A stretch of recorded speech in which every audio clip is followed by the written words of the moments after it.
The fog of Satan deludes the minds of many, many of my children.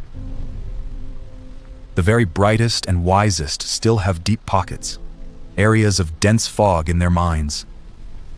The washing of the water of the Word can flow over their minds and refresh their eyes to see.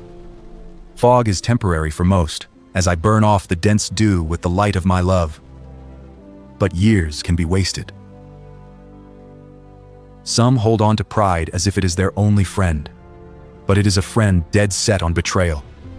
It will destroy the one who embraces it, just as the world does. All who embrace pride hug the very knife that stabs their backs, and they are shocked by the pain they suffer.